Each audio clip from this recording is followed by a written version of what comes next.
Welcome back, YouTubers, to our WrestleMania go-home show Raw review with me, Mr. Parkin, and this guy sitting next to me. You may know him better as Domino.NJ.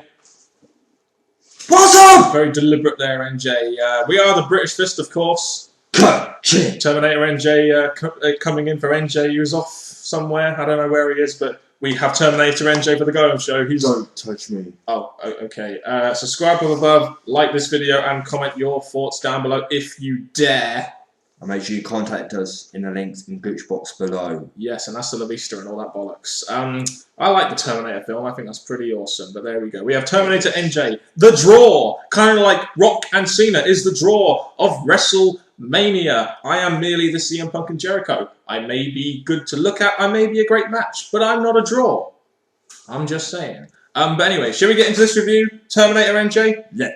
Do it. Alright then, first thing I want to mention, guys, is we've got two WrestleMania-specific videos coming up for you. We have a WrestleMania-specific Q&A where we answer all WrestleMania questions, and then we've got a WrestleMania 27 detailed review. It's about an hour long, but we go through all the WrestleMania 27 matches, the build-up and everything like that, how we felt about the matches and the whole show. It's an interesting video. It's an hour long, but you watch it, you'll like it. I promise you. You better watch it all! Don't threaten our viewers, Terminator NJ. That's the code 1 of the British Fist Code. Do not threaten the YouTubers. Code number 2 is always get a review out for them on the day of the show. So let's go. The go-home show for WrestleMania 28, of course. We had Booker T on commentator tonight, didn't we? Five time. Yeah, we go. And they did a decent job in this show of mentioning as the WrestleMania matches as much as possible, didn't they? Like mentioning it here and, oh, he's in this match and getting the match graphics up and stuff. Well, 2 points I want to make is that, talk about Booker T, there's been this whole thing going around that maybe Jim Ross is not going to be there at WrestleMania, which is the sad news because you do picture the best commentators being at WrestleMania. And they did do a good job announcing the matches we're getting, because obviously with the go-home show, they do need to headline the matches that we're getting at WrestleMania. And you do mention the fact that Jim Ross, and with the news we got tonight, Jim Ross could well be on commentary, so there we go. Maybe. The opening, we had to open the show, instead of a promo, we had a match opening the go-home show. A nice way to sort of start the show off in the sense that it's nice and fast-paced and it's giving us something a bit different, isn't it? Not a promo segment. It gave us Orton and Sheamus versus Daniel Bryan and Kane, 2 SmackDown feuds opening the show. But this, they're trying to get as much feuds as they can on this show. And having a tag match is the best way to get 2 feuds at the same time. The only problem with this is obviously you've got to decide, which is why I'm really sometimes against these matches, who do you make win and how do you make them win? That was just my question going into this match. The only thing that mattered in this match to me is AJ. She is still smoking hot. My God, she just gets hotter every episode. Oh my God, my crush increases. Brittany Knight. I'm sorry, girl, but down next to good, you've got to improve because AJ is bringing her A game at the moment. This is about 11.5 minutes. Nice way to open the show with a nice tag match. It was a pretty decent match. It was probably had to be the best match of the night because we didn't get too many other longish matches. Probably because we're very approaching WrestleMania and they don't really want the wrestlers to get injured now, so you can kind of understand that in a sense. But Daniel Bryan gets the victory after AJ interferes. Well timed there, AJ, and Kane hits his weak-ass chokeslam on Sheamus to allow Daniel Bryan to get the win. I can understand that. I look at this match and think, okay, they needed to finish it somehow, and the way they did it, again, giving the Hills win was a good spot thing, but the thing I noticed straight away is that they concentrate on Bryan and Sheamus, which was good, because they haven't had the best build, but Kane, again, for another week going, maybe on SmackDown will get better, he didn't really overpower Orton, it was just the same thing. Kane got the chokeslam, but still nothing enough to define Kane's match at Mania. It really does. I mean, you have to say Orton versus Kane's match. The way it's been booked, it's pretty much a filler match, isn't it, really? And we'll talk more about that on our predictions video on Saturday, but it is pretty much a filler match. But I don't mind the result. It was a good match to start off the show, a nice fast-paced way to start the show off. Daniel Bryan gets the victory, and I think he kind of needed it in a sense. Yes, it was a SmackDown match opening, but I do expect more from these wrestlers on their actual show, so there should be more continuance of both feuds at SmackDown. Good enough to main event SmackDown means you're good enough to open up Raw. That's all we'll say about that one. In the next segment, we got Michael Cole in the ring, reminiscent of last year's WrestleMania with Michael Cole versus Jerry Lawler. What a shit moment that was. But we have Michael Cole in the ring saying that he is the official commentator for Team Johnny. And I want to say this while I'm here. At the British Fist, I am the official representative of Team John Laurinaitis. Team Johnny, if you will, or as he put in this segment, Team Teddy. Botch of the century. And you would expect this, so make this a special moment. But the Terminator NJ always dancing. I didn't know the Terminator NJ liked to dance. Oh no, but there's Teddy Long here, and damn, yes, we all know that Ace has the stronger team, but I'm still supporting Teddy Long. Man, I just didn't know you. I didn't know you danced to Terminator NJ. I knew NJ danced, but Terminator NJ, I just thought he was a serious, stern figure, and to see you dance is just so wow. I mean, the special treat for the YouTubers on the Going Show, NJ, Terminator NJ dancing. But anyway, let's get to the match. We had the two team captains going at it for about the fifth time in this build. But what I liked about this segment here is you actually, at least, it's not just having them go out there and win a match, you actually had them be introduced by their GMs, and they did that quite well in this segment. They did make it seem a bit more like a big deal with the GMs being out there and announcing them and being at ringside, because they've done it sometimes. They haven't done that on SmackDown or Raw, and I think they needed to do it on this Going Show definitely to bring home the match. Even though this has been a repeated match, we've seen numerous times now. This match, as they said, it's the Going Show, so giving the captains their match before they go on to Mania was needed. But even though they've done it to you before, but. Have you noticed that the captains are like the two worst members of each team? You could argue David Otunga definitely. You could argue Santino, but they're the two worst members of each team. But there we go. They both have involvement, and even Terminator NJ has a Cobra. Weird, eh? Oh, okay then. Fair enough. And basically, Santino gets the victory after the Hornswoggle interference, and we have John Laurinaitis throwing a hissy fit at Justin King, like, "Oh, that was an interference. You should have called for that disqualification. You should have called for it." Team Johnny, for the victory, and then you had Teddy Long pushing John Laurinaitis over Santino. That was good. A rare show of emotion there for Terminator NJ. But the highlight of this segment was Miz interfering and announcing that he's on Team Johnny. What a moment that was. That close to giving Laurinaitis a Cobra. And I was like, that would have been a good moment. But the Miz moment, obviously, he's actually made a big statement to what he's doing at Mania, which was needed, because the Miz, we always say he needs his spot at WrestleMania, even though he's not been pushed or been given the best start of the end of this year. Exactly. And all I can say, Miz, is welcome to Team Teddy. Ace, Johnny.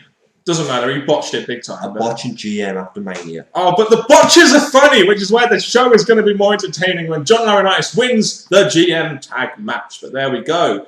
Next we had, this was very odd, wasn't it? We had instead of Taker or Triple H or Shawn Michaels appearing on the show, which is a bit disappointing, especially for a go-home show where you do expect these guys to at least make an appearance, we had a quite nicely put together video package for the end of an era match that we're going to get at Mania between Triple H and Undertaker. A special look at Taker and Triple H's careers, the feud going into WrestleMania. It was well put together. I just couldn't help but think that they should have made a physical appearance on, especially on the go-home show, the show before that's supposed to sell your pay-per-view. Because with this being one of the popular matches, the big matches at the WrestleMania, it's a bit of a shame that they did not get. Yes, they've been having all these big statements and stuff leading up to, but this is the go-home show, the important show before Mania, and they're the rest that people want to see. In fact, they don't get to see it, apart from the video package. Yeah. It was just a letdown for this part of the show. Yeah, I mean, it is the second biggest draw of the pay-per-view. I mean, a lot of people say CM Punk Jericho, but Taker's streak is essentially the second biggest draw of this pay-per-view behind John Cena and Rock, and they didn't appear on the show. It was a well put together video package. I liked it. It made me look forward to the match, but I felt they should have made a physical appearance on the Going Show to sell the pay-per-view.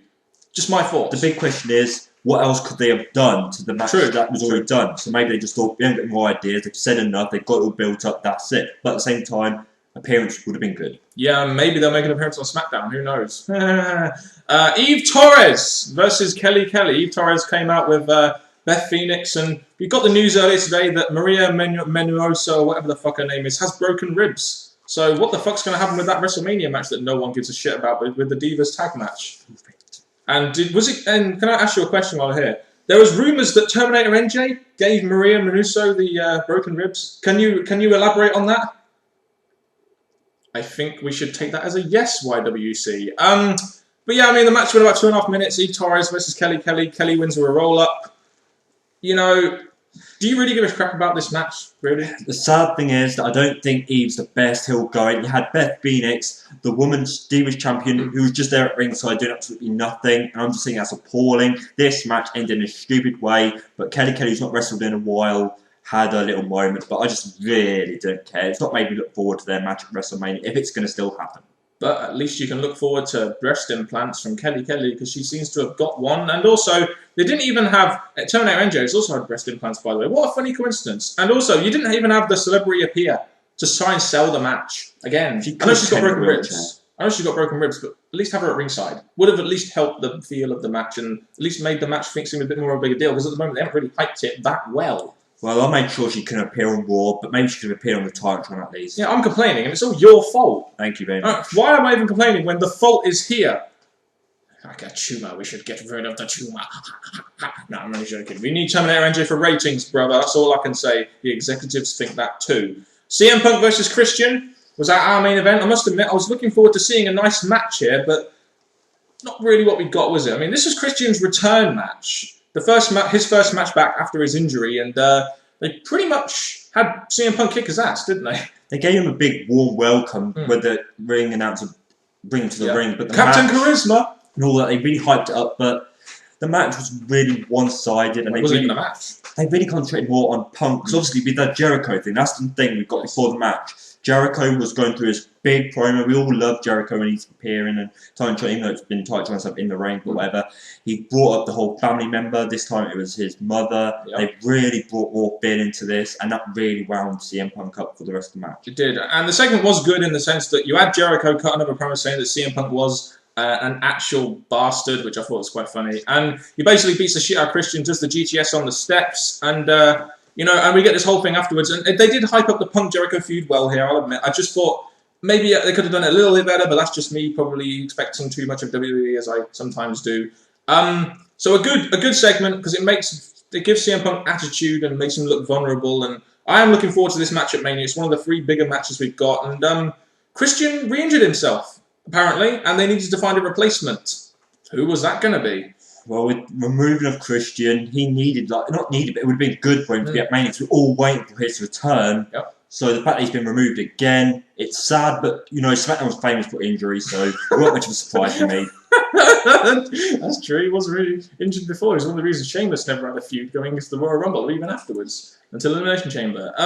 There we go. Brodus Clay versus Kurt Hawkins. Oh, yes. Is Brodus Clay going to be involved at WrestleMania? Has he got a match officially announced for WrestleMania? No, but the sad thing is he's making an appearance before WrestleMania, so maybe get a thrown-in match, but nothing serious. Somebody call my mama. Oh, hi, Mum. Somebody call my mama. We're doing a YouTube video. Somebody call my mama. Yeah, make me a cup of tea. Somebody call. We left the TV on, by the way. Calma. Yeah. Where's your mum? Or do you have a mum? Or did you break her ribs?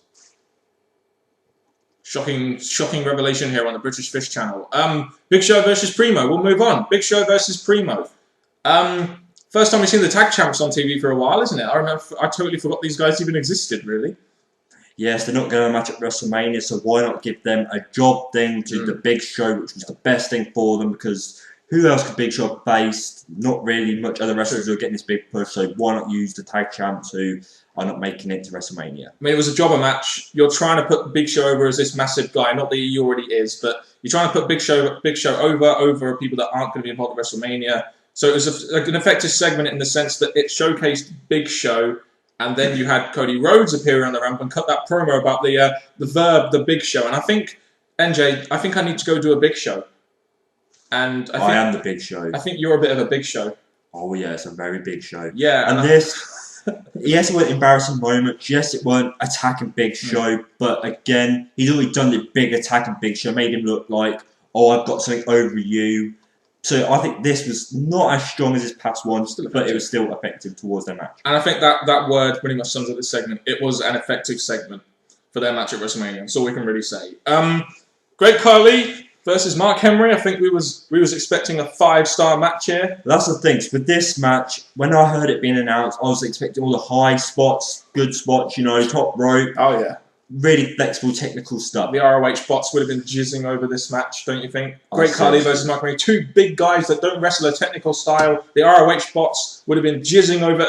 No, they would not. They would be giving this a dud. And probably would have. Are you an ROH bot? Or are you just a bot? Just a bot. Just a Terminator bot. But there we go. We're going off track here. Mark Henry basically wins a squash match, and Khali kind of looked like shit, really, because it was very, very quick. But again, at least they came out with the GMs, made it seem like a bigger deal. And during this match, we found out that Drew McIntyre was part of Team Ace, even though he never really got announced. It's like, that's kind of like oh yeah, we're going to get you on WrestleMania, but we're not going to announce you because we still want to bury you and you're going to be the first eliminated, but we need a last minute replacement.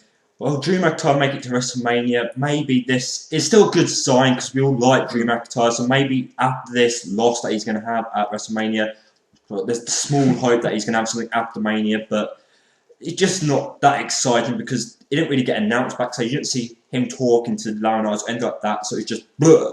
Exactly. But we do find out the sixth member of Team Teddy in this match. We found out that it was going to be five-time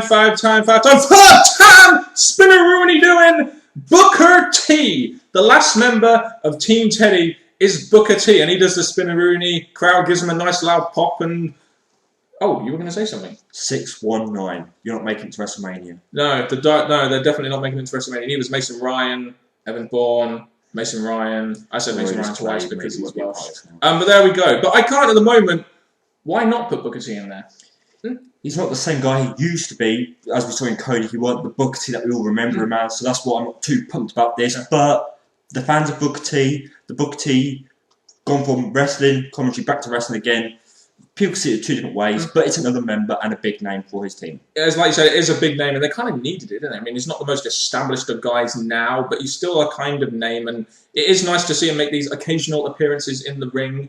So I can understand why they put Booker T in there as opposed to say like a Mason Ryan, or because they don't really have very many baby faces in WWE right now, like that can really back. You know, because you've got all the main ones, but then you've got like not very many mid card baby faces. But now Laurinaitis, can you take that, sucker? But I'm still Team Ace, by the way. There we go. I just did that for laughs. Then again, we got the main event of the evening. This was built up to throughout the whole night. We had about 5 or 6 of these little video packages of the build-up for Rock and Cena, starting from last year, going all the way to this year. I did like these little segments. They made the main event. They built up to the main event pretty well. Even though this whole feud actually started at the Hall of Fame. Oh, in 2008? Oh, yes. That's when it started. Was Cena's face on that day. Rock was bringing it that day, brother. That was Hulk Hogan. There we go. What do we really say about this segment? You know, this is the main event of WrestleMania 28. This was the thing that's supposed to sell us on the pay-per-view. This was the showdown between Rock and Cena.